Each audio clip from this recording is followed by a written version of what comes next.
I'm Abby. Welcome to my New York City kitchen, where today we're making chocolate orange cake.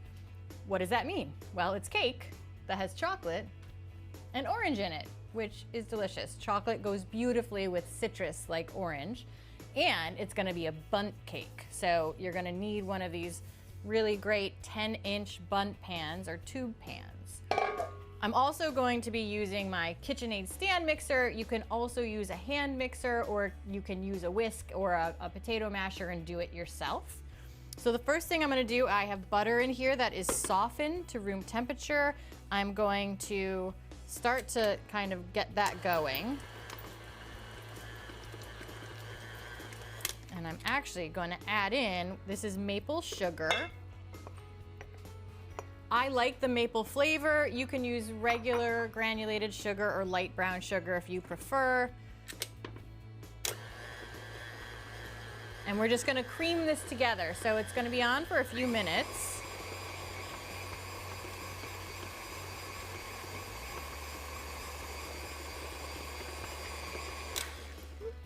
I'm just gonna stop and scrape down the sides here. Get everything kind of still in the mix, making sure it all gets integrated together. And I'm losing some back in the bowl. Okay.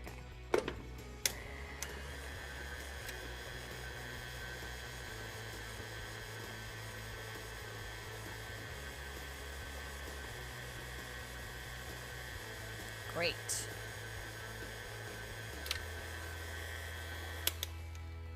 Okay, now I'm gonna kind of scrape down everything again, and then I'm gonna start to add the eggs one at a time. Just because I wanna make sure that I'm able to get them all integrated in between each time. So I have a garbage bowl here. I'm gonna crack an egg in there. Then get it together.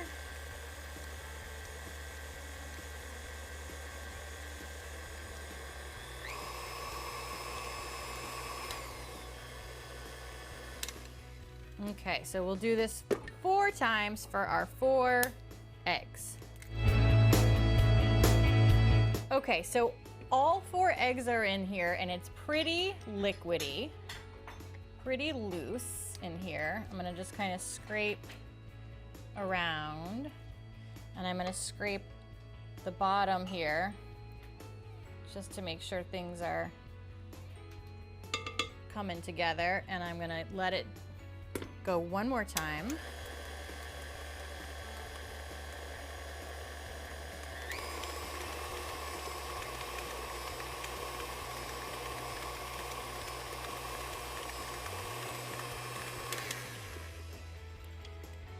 Okay, so now we're gonna get our dry goods together, our dry ingredients, and we're gonna start to add those to the mix too. I'm gonna take out this part.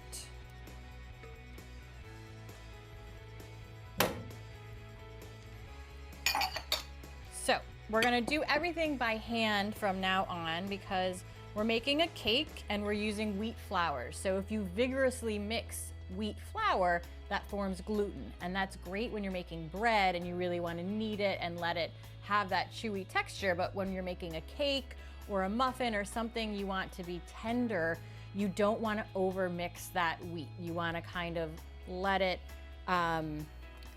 settle in, I guess is a good way to call it. So here I have whole wheat flour, all-purpose flour, cocoa, baking soda, and salt. I'm just gonna mix these all together carefully.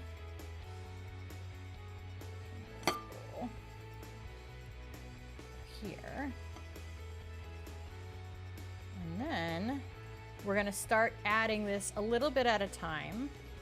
But I also have our other secret ingredients here. I have fresh squeezed orange juice, some orange zest, some vanilla, and some yogurt.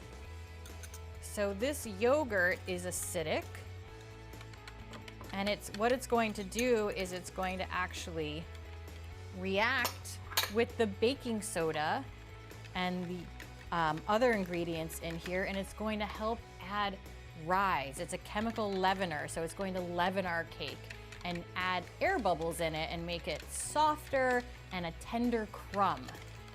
So we're gonna take turns adding each of these two things and carefully mixing them in. So let's start with a little bit of our dry goods. And then we're gonna just kind of fold it in carefully. As I mentioned before, it's super liquidy right now, but it's going to get a lot thicker as we add in all of these other ingredients. So you just wanna kind of carefully fold it in. Now we'll add some of that liquid and mix that in. And if you look, you might be able to see there's a little bit of small bubbles already kind of happening. So put another third of that in, mix it carefully. Okay, I'm just gonna finish this part and then we'll see you in a second where we're gonna move it into our bundt pan and into the oven. Okay, so it's really thick now. If you're making it, you'll see that it's thickened up quite a bit. So I'm gonna actually just take parts of it and put it right into our bundt pan. I did spray the bundt pan with a vegetable oil spray.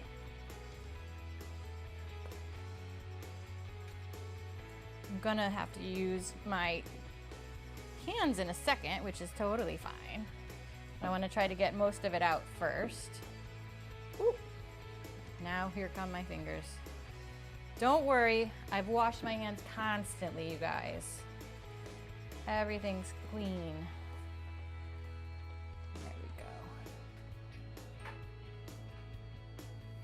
go. Okay, I'm just gonna get every last bit of cake deliciousness in here.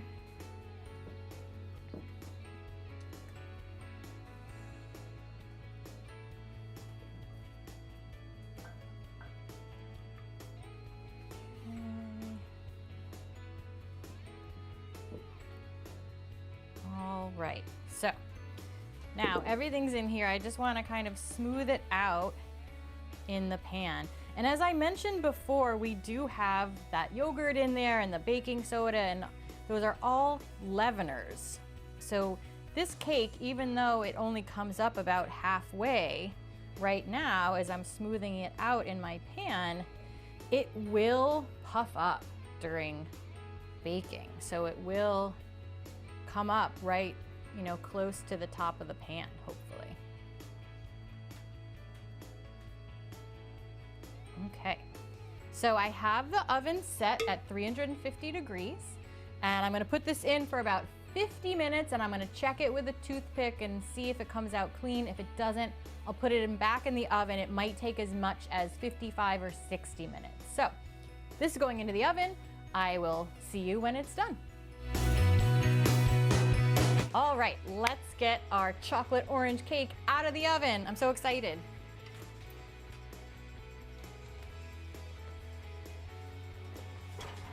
Oh yeah, look at that, beautiful. Beautiful. All right, so I'm gonna let it cool for about 15 minutes, and then I can turn it out onto a rack to cool further, or onto a plate, or onto a cutting board, and then eventually we'll slice it, and we'll eat our cake, right? So one thing that I did not do in the video, but I will make sure it's in the actual recipe, so be sure to go through the recipe completely. I'm gonna put a glaze in there. So some people like to put a glaze on their bundt cake.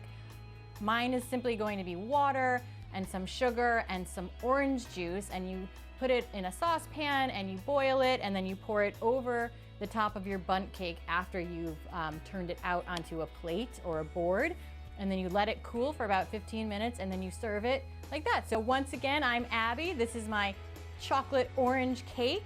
Thanks for watching, and we'll see you next time. Bye.